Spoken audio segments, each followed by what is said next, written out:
Sports fans, get ready for Sportz-USA. Get sports from a personal point of view from seasoned professionals who've reported and lived the stories. Now let's go to the crew high atop the Sportz-USA press box.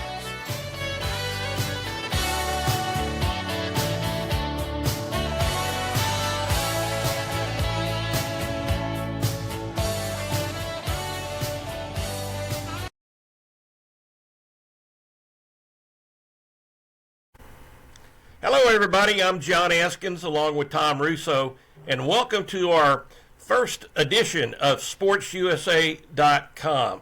And right off the top of the first episode, again, it's Sportz-USA.com. Welcome aboard. We're going to have a great time. As you can see, I'm joined with Tom Russo, and we're going to be sort of the people that chase cats in this process, because we've got a great lineup. Some of the people that will be with us weekly include myself and Tom, Kevin Long, a longtime broadcaster out of the Dallas area, Bo Carter. I don't know what you could say about Bo, a veteran of over 50 years in college athletics, was the last assistant commissioner for communications for the Southwest Conference. Then he went to the Big 12, and then he'll be with us just coming up shortly. We've got some golf as well as football talk. We'll have Mark Johnson live. He's an official with the AT&T ProAm out in Pebble Beach. Good friend John Long, who is a longtime member of the legendary Champions Golf Club in Houston, will be talking both some football and golf with us. And then some of the other people that will be with us weekly but can't make it this week are Lee Baker, longtime television anchor at KVII in Amarillo, Texas, and then John Kearns, my old partner on Skynet Sports from back in the day. So in addition to that group, which will rotate on every episode, we'll have some of the brightest and legendary people that we can think of that we've all done, work with.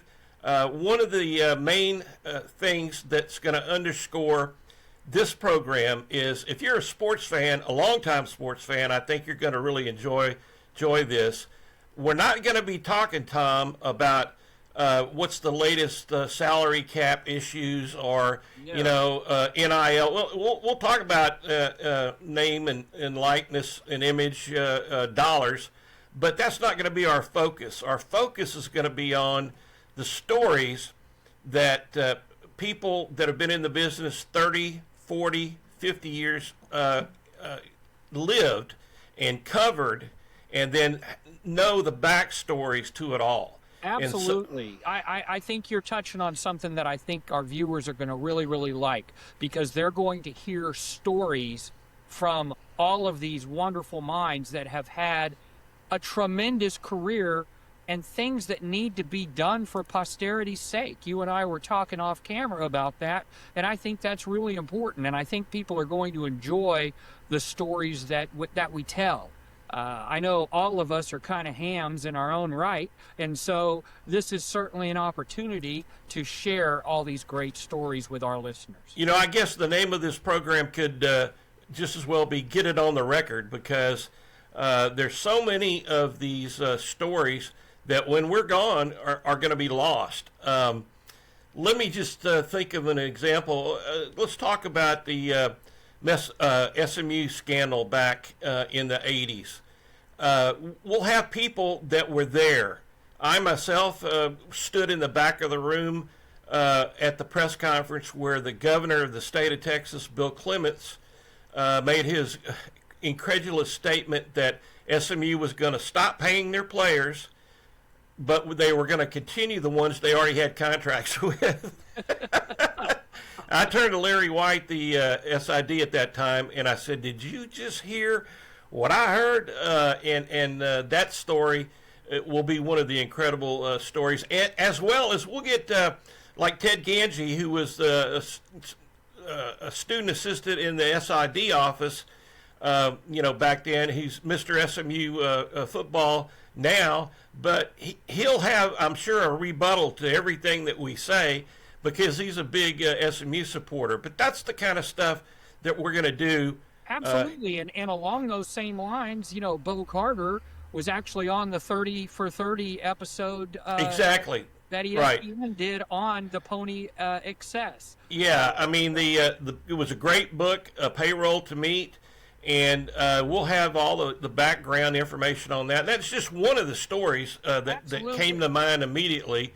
And Bo Carter is a guy that can illuminate a lot of these stories, and he's going to be with us coming up. But what we'll try and do is we'll try and do this, I guess initially, Tom, where we're talking about doing this maybe weekly or bi-weekly. And then, as I said, I won't be the host every week. We'll maybe, give it to Tom or give it to one of our other guys, and we'll just sort of rotate. I think it gets sort of stale if all you have is just one or two guys talking all the time. And because we're old school and we're not going to have all kinds of dazzling visuals or anything for you, we're just going to cut to the quick and talk about stories that maybe were massaged and came out one way, but we all know what the real story is about that. So let's flip it to Bo Carter. He's going to join us right now. And just like magic, Bo Carter appears. How you doing, Bo? Great, John. I hope it's warm weather down in Houston. As I alluded to, Bo is a legend in this business. He was elected into the College Sports Information Directors Hall of Fame. Man, way back 20 years ago. You're already a legend then. And presently, he is is working for the National Football Foundation and has been the president of the National Collegiate Baseball Writers since 1991. And speaking of college baseball, it's your time of year, isn't it? It is here. Believe it or not, John, some junior colleges already played 8 games. Really? Well, wow. The Larry Hayes method there start January 25th. And also joining us is a longtime friend, John Long, here in Houston. John's a longtime member of the legendary Champions Golf Course in Houston, and we're going to be getting to that shortly here, John. But let's talk a little football, guys. We've got the Super Bowl coming up Sunday, and we can set that up for you. But I'm sure all the professional sports fans out there know exactly what's going on. We've got the Patriots versus the Seahawks. Tom, what do you think of the quarterback situation for both teams? We've got two solid quarterbacks. You got Sam Darnold with the Seahawks, and you've got Drake May with the Patriots. I've been a little more impressed with the consistency of Drake May all year long. He only has, I think, 8 interceptions all year. And with Sam Darnold, it seems to be boom or bust. I have seen, I think he had a game on November 16th against the Rams where he threw 4 interceptions and had like a 49 QBR. And when you're talking like that in a big game like the Super Bowl, you can't have that kind of performance. Drake May didn't really have a bad performance all year. Now, he had some that were better than others, as everybody will. But I didn't notice that downturn in anybody else. Did anybody else notice that? Well, what the neat thing for like the fans of the Texans is that we saw his debut just a year ago. New England played the Texans, and he made his debut. And I think we lost Bo, and John just fell out of his chair, but. Anyway, so we've got that coming up. It's going to be out at Levi Stadium in Santa Clara, California. It's second Super Bowl that's going to be held out there. John, are you having a convulsions or what? Oh yeah, it's a fun day over here at the World Headquarters. Yeah, basically, what's your take on the Super Bowl that's coming up Sunday, John? The two things that jump out at me is the line play. The Patriots' defensive line and has been really interesting to watch to me. I mean, and you start listening to what some of these guys weigh and how big they are, Yeah. and how fast they are. And you're talking about nose tackles making sideline to sideline plays on guys with 4.5 speed. It's going to be pretty interesting. So if you got good line play, you're a matchup for anybody. That's the fun part to me to watch. The other stuff, the NFL is buried by 4-yard completions. Oh yeah, yeah, Absolutely. Bo, what's the National Football Foundation do around the Super Bowl? They really more. It's based more on college. They just got through presenting the MacArthur Bowl, the 500-pound trophy, as you remember, John. It's Yeah. the gigantic thing that's replica of the Yale Bowl on Yale University's campus. But they're really just more or less talking about people that have been former National Football Foundation Hall of Fame. Poor Bo's having some computer problems today, but one of the things that we're really going to talk about on this podcast is that we're not necessarily going to talk about just the X's and O, and like Tom and I mentioned, we're not going to be talking about the salary cap and stuff like that. We're going to be talking about stories from behind, the headlines, and I think that to me, the story, Tom, that is just really so interesting is how Drake May, came into the NFL. He wasn't heralded, and he wasn't a top draft pick, and now he's looking like Tom Brady. And when you go back to Tom Brady, it was a situation, similar situation. He was not heralded coming out of Michigan. Ooh, he was a backup. What is it, John, that you see as a former quarterback that is the mark of a good quarterback? He is able to read progressions. A lot of times a quarterback, and especially under pressure, and you sure saw this with C.J. Stroud, where he would lock in, and even a casual high school player would look at it and go, well, he's going to throw over there to the right side. What do you think? Exactly. And somebody that can react so fast. And I see the Drake making the progressions, making the extra read and the throw, and having a little bit extra time to throw and not afraid to run. It's amazing how it used to have pocket passers. This game has kind of evolved from Dan Marino sitting down in the pocket and making plays. I mean, he had a quick release, so he could do it. But there's so much past RPO stuff, from the high school on up. So.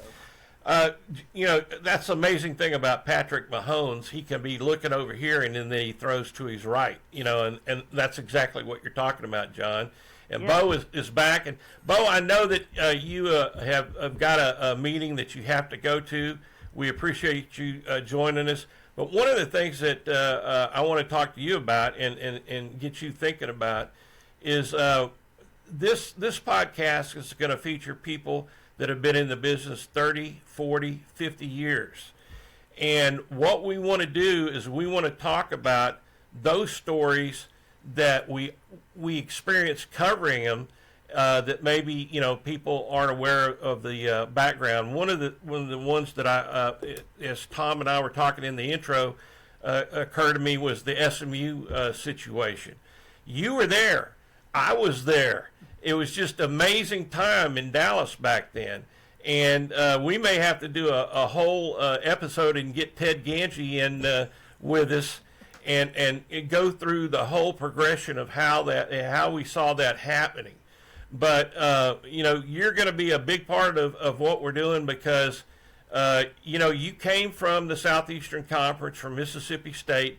You came to the Southwest Conference where I met you at as the Assistant Commissioner for Communications, and then you stayed, into the Big 12 and saw that develop. So, are there any guys that are going to be playing in the Super Bowl that you can, remember stories about them when they were in college?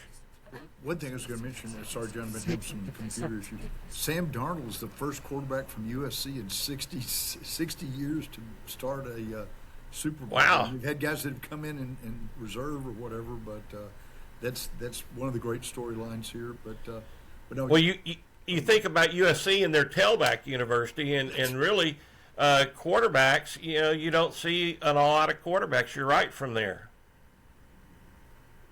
Not that they've reached this level, that's for sure. There's no doubt.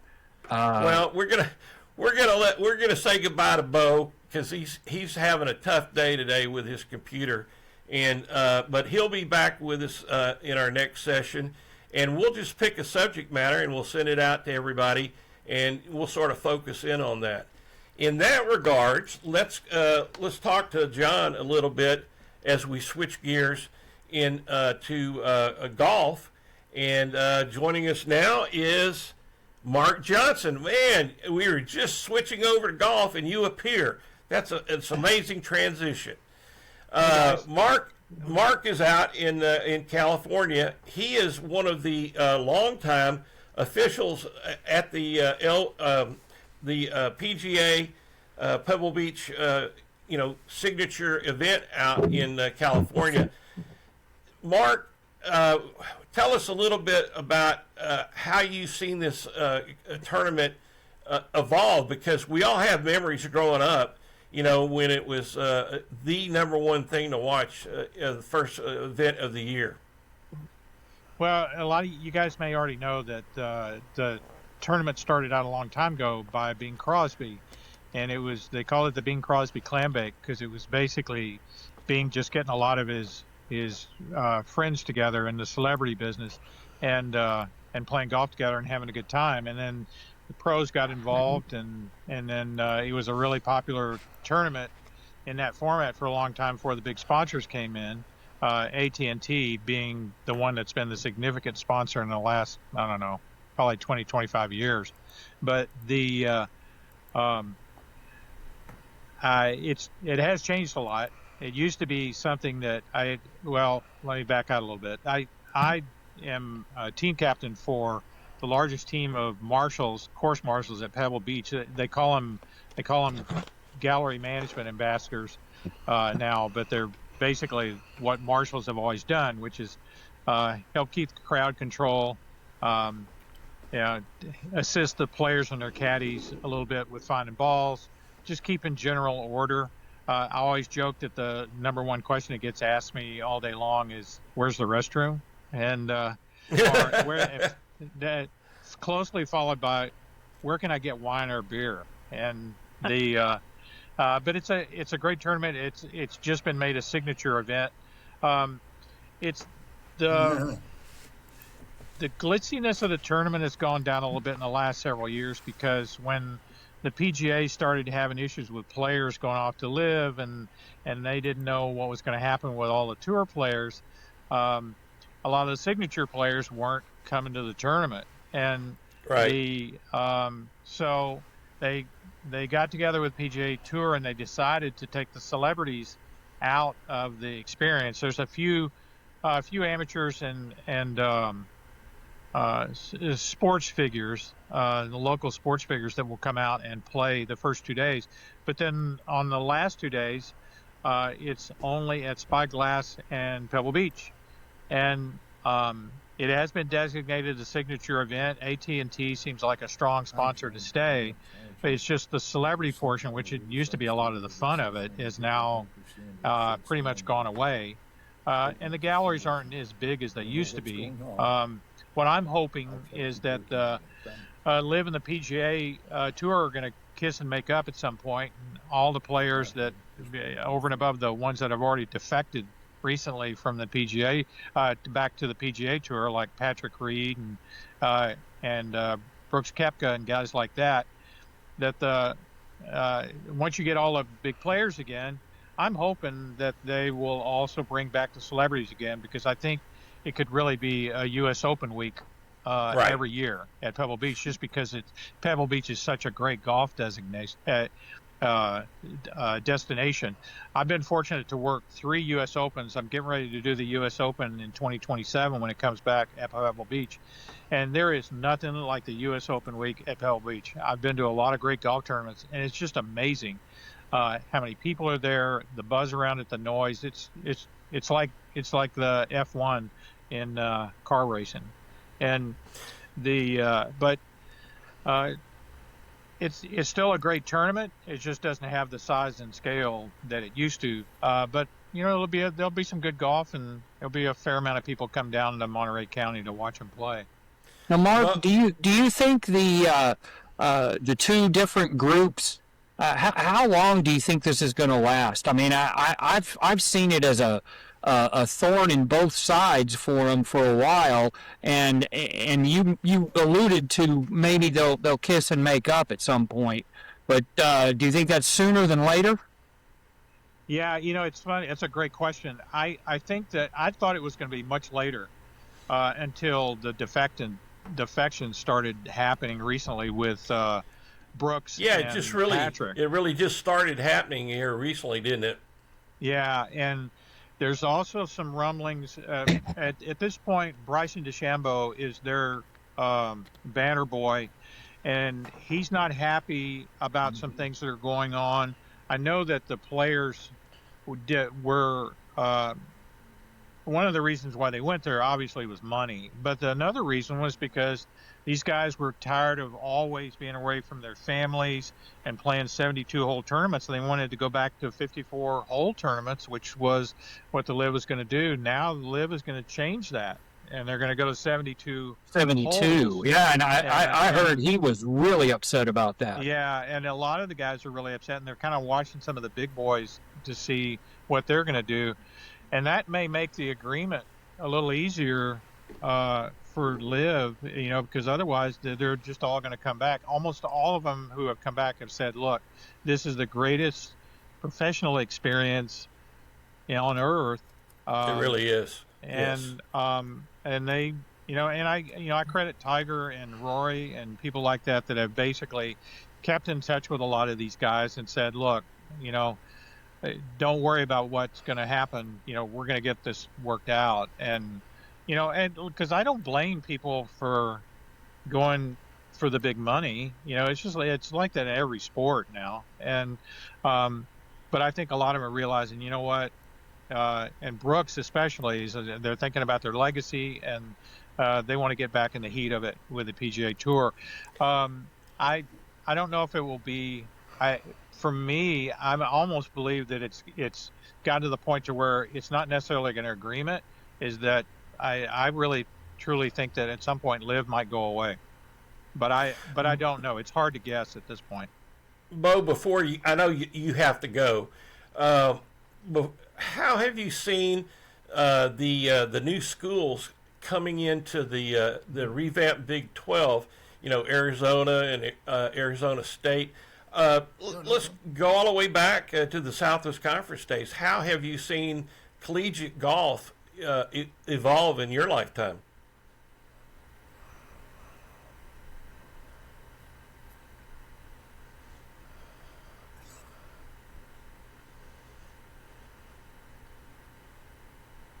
Well, it's been amazing, John. Of course, you had all the Payne Stewart and people like that coming up through all the great Houston teams with 16, 17 national championships. So it's really, and I'm like Mark.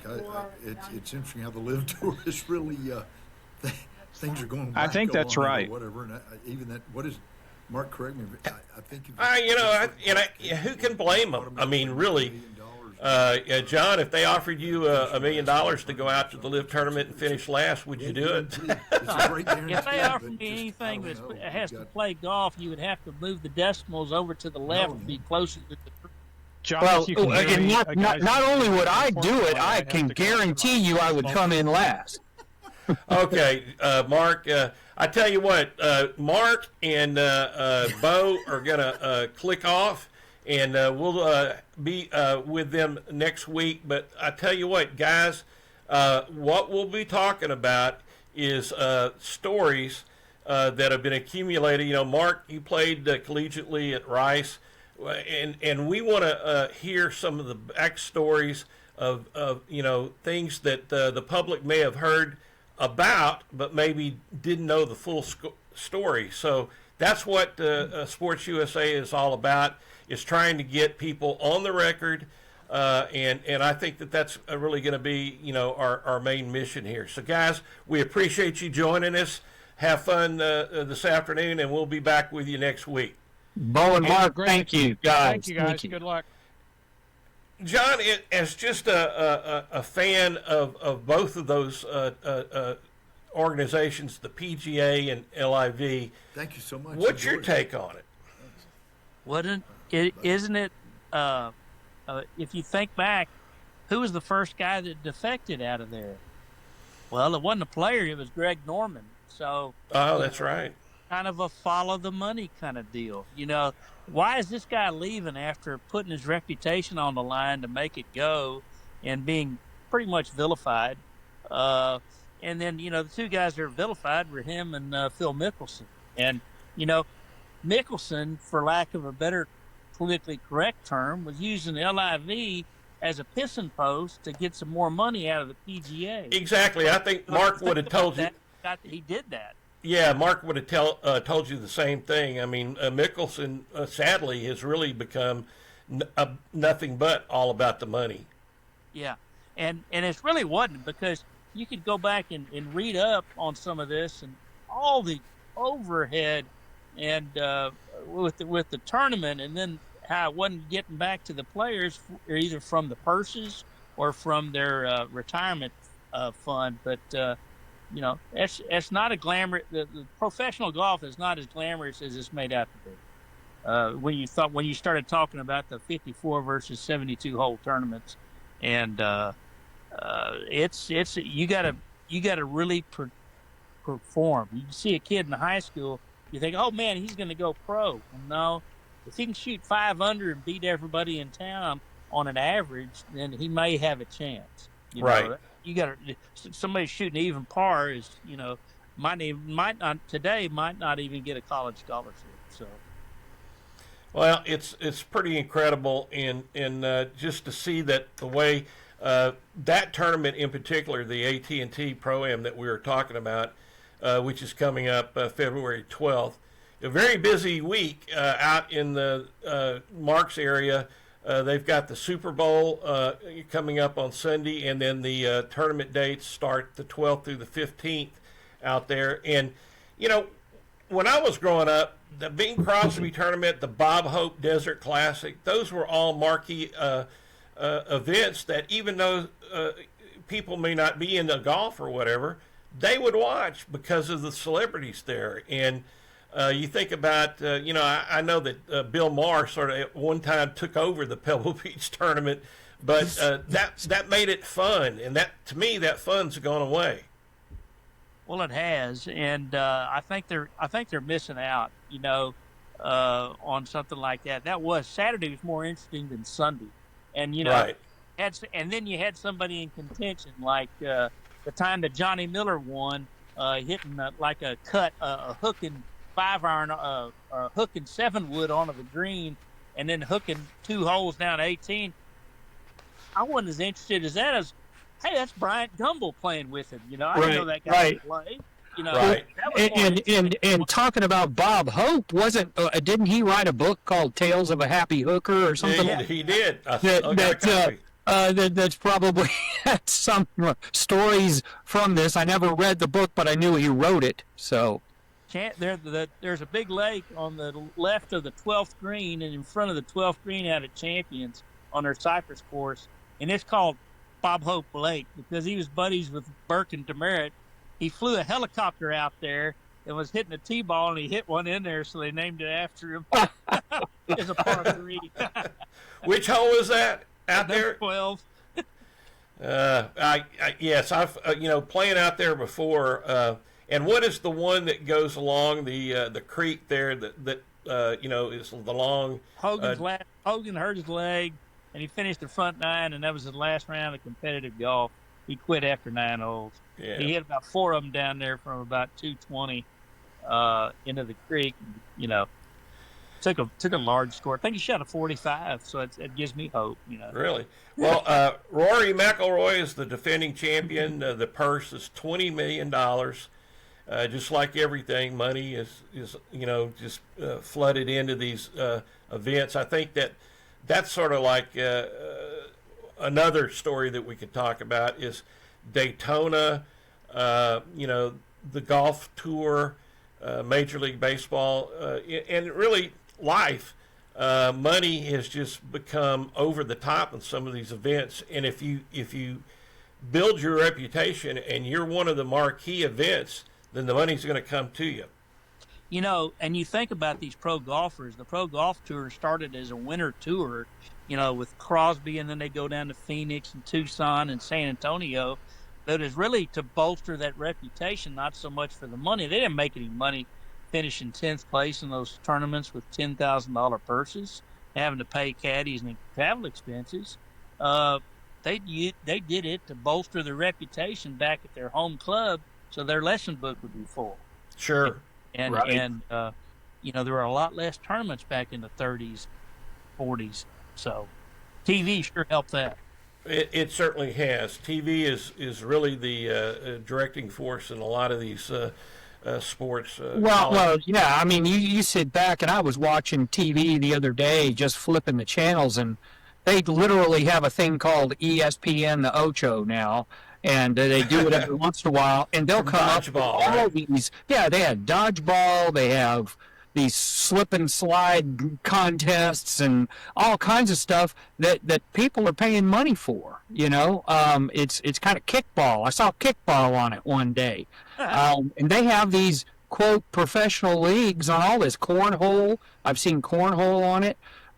So you're certainly right. Money will follow, especially if these big boy TV contracts get out there. People will watch anything. All right, guys.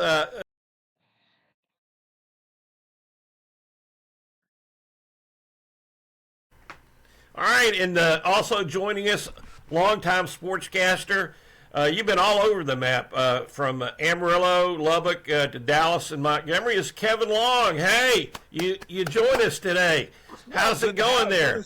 Good to see you folks. Yeah, we've been all over the map on subject matter, but let's focus a little bit again on the Super Bowl.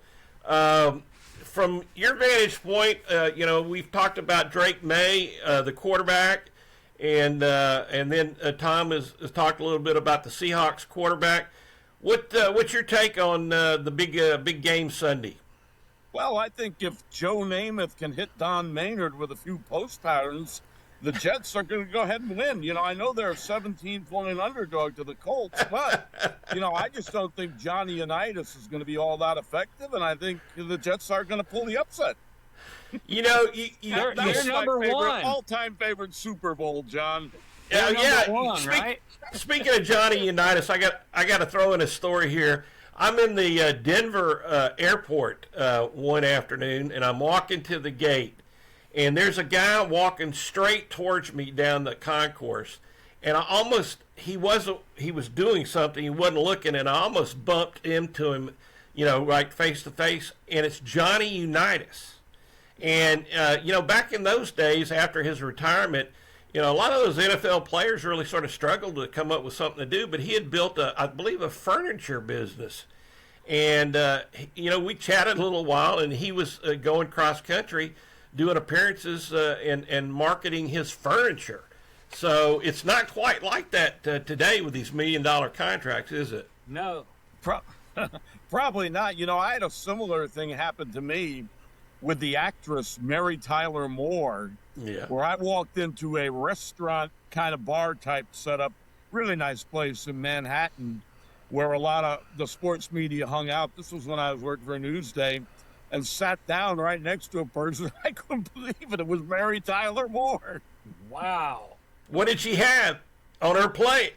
I didn't even, I can't even say, look, I just kind of said, hi, how you doing? And we talked briefly for a second about this. She, I believe, I can't remember exactly what the malady was, but it was diabetes, I believe. And my father had the same form. And so we talked about that for maybe 20, 25 seconds. And then she went and pretty much was visiting with the crew she was with. And, you know, I'll tell you what, I'm probably like you guys. I've been around a lot of those big name people, so to speak, enough that I know enough to just stay away from them. Exactly. And in other words, you know, if you walk into a place and there's Tony Dorsett, there's Herschel Walker, the last thing he wants is for people to walk up to him and to ask him, you know, if he thinks the blocking is good enough for the Cowboys this year, stuff like that. You know, and so I just pretty much stay away from those people, and that's what I did there. Well, Kevin, you know, we met back when we were both in Amarillo. I was at West Texas State, and you covered that mess. And that will be a program all by itself as we go back and reminisce about West Texas State and those crazy days back in the 80s. But you've worked for Texas Sport Magazine. You've written for the Philadelphia Inquirer, the Daily Oklahoman. In addition to being a nightly sports anchor, what if I ask you what is probably the your most favorite memory of being in that business? What would you come up with? A lot of people have asked me that, John, and there are just so many that I really, really can't definitively tell one. But, you know, there are a lot of things. For example, I always remember the first OU Texas game I ever saw, the first Alabama-Auburn game I ever saw. You know, seeing a game, well, you all set me up to the Big House in Ohio State. Now, that's right. Not the Big House, but right. I mean, you know, seeing that for the first time, I guess that is probably the things I'll remember. And then there's things that happen. There's so much people don't realize that happens before the game that is an event in and of itself. For example, at Ole Miss, the players walk across what they call the Grove, and the fans cheer them as they go through there. That is a spectacle. Watching the Vol walk at Knoxville, Tennessee, that is a spectacle in and of itself. Watching the Tiger walk at Auburn, you know, stuff like that is so cool. I've had the pleasure of being at Clemson and touching Howard's Rock, and you know they've changed it a little bit, but it used to be that the football players would go out and get in a bus, and they would drive them all the way around to the side of the stadium to where this big long ramp came down to the field, and they would all touch Howard's Rock and then run down. It was a pretty steep ramp, and I was there one afternoon that one of the linemen didn't make it down all the way, and he started rolling, and he rolled all the way down to the field, and I was always wondered what kind of game he had, how he graded out after that tumble, because everybody just sort of ran over him. It was like a stampede. It had to go up from there, that's for sure. Exactly. Well, who's your pick to win the Super Bowl, Kevin? You know, I really, really don't definitively get any feel for one team or another. You know, I just don't, you know, so, you know, that. Now, I can tell you this. I have been to all kinds of sporting events throughout my career. And, you know, John, it spans 45 years, so, but I have never been to a Super Bowl. And, you know, I don't know why. It just, I guess probably I never had any reason for a team that was covering in my area doing well enough to be in the Super Bowl. Now, I'll tell you what. Like the Cowboys. I tell you, I went to every Cowboy home game between 1983 and 1993. I mean, I used to drive 6 hours from Amarillo to Irving to see that stuff. But in spite of that, they were playing in the Super Bowl one year. I think they were playing Buffalo this would have been, I can't even remember when it was, but they wouldn't get me a credential, and I applied, and they said, you know, you have to be with the Cowboys the whole way, cover all their home games, all their away games, and so they would not justify me doing it. So I've never been to a Super Bowl. Maybe that's why I lost a little interest in it, but I've never been to Well, the NFL's really gotten just overly protective of who can, and you can imagine the demand for press passes and everything, but it's really over the top. And, I guess. Just interrupt you a second. Now more than ever. Yes. Because do you realize how many .com companies are out there requesting credentials? Exactly. And where do you draw a line? Where do you draw a line? And I never could figure out, or I still can't figure out why, the teams will credential some people and won't credential others. But it is definitely over the top because, let's face it, anybody can get them a website and go say they're a sportscaster. And even Sportz-USA.com. Absolutely anybody. So where do they draw a line and say, we're going to let this person in and this person doesn't get in? Right. So, I would hate to be a media relations people these days. I've actually, asked several people from TCU and SMU and Texas Tech about that, and they claim it hadn't really been that big a problem, but they do understand what you're talking about when, it used to be a time where if Texas played Texas Tech, it was simple. The TV stations or radio stations and the newspapers in both towns were going to get credentialed, and primarily that was about it. Whereas now, they got people coming out of the woodwork trying to get credentials. Right. And each school tends to have their own internet presence that's not necessarily affiliated with the school, but they cover it. Like I know Texas A&M has texags.com and 24/7 for the Texas Tech. Those are big internet folks that now do get some press passes, but back in the day when it first started, they did not. In many of the professional sports, if you didn't have a print media or a video media or a radio media, they didn't give you any type of pass. Before Kevin goes, Kevin, I want you to tell this story, and it's really got become a situation to where the teams control their media. It used to be the other way around. The beat reporters and the people who covered the teams sort of had the leverage to where now the teams have their own website. They do their own streaming video. And Kevin, tell the story about like the Dallas Mavericks and how, when Mark Cuban took over, they basically came out and said they don't need the local media anymore. Well, you just had it right there. I mean, my understanding is they will credential local Dallas people.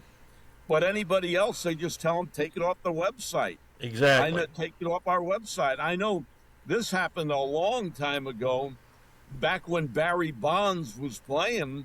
I was told by a beat writer for the San Francisco Giants that he doesn't do interviews. If you want to get anything from him, he'll have some quotes on his website. So they definitely can control it. And, I heard this from a beat writer in Amarillo, but they now have their AA baseball team back in Amarillo. Right. And their AA baseball team has such a huge presence with social media. They have flat out told the mainstream media in Amarillo, we don't care if you cover us or not. That's it. So, things have definitely changed. And, this is one thing I am surprised at, that people, I remember when I worked in Alabama, it was a big day whenever Alabama and Auburn, when Gene Stallings or Terry Bowden would hold their weekly press conference. Yes. Uh-huh. That was kind of a big to-do. Well, I am surprised they even do that anymore. I wondered if they'd, just tell all the media, listen, we'll have a interview with Coach Stallings or Coach Bowden. It's on our website. If you want to use anything from that, you're welcome to it. And in the meantime, they evade issues that they don't want to answer. Exactly. And, unfortunately, that's what's happening really with the national media as a whole. Listen, guys, we need to wrap this up. I appreciate everybody that's been on today, but this is just sort of a sample of what we're going to be covering, and I want every one of our main crew guys to think of stories that they have covered and would like to talk about, and we'll just sort of get together every week and list what our main topic is going to be. But Kevin, thanks so much for joining us. John, you too. Tom Russo, let's wrap it up. And again, Tom, the web address for any type of viewer comments will be right there down on the bottom. It'll be right down below. I'll put it down below. Right, and we'll be back next week with the next edition of Sportz-USA.com. Thanks, everybody. John, thank you all so much. Good to all right, see you, thanks, folks. Kevin. Bye-bye. Brother Long. Bye-bye.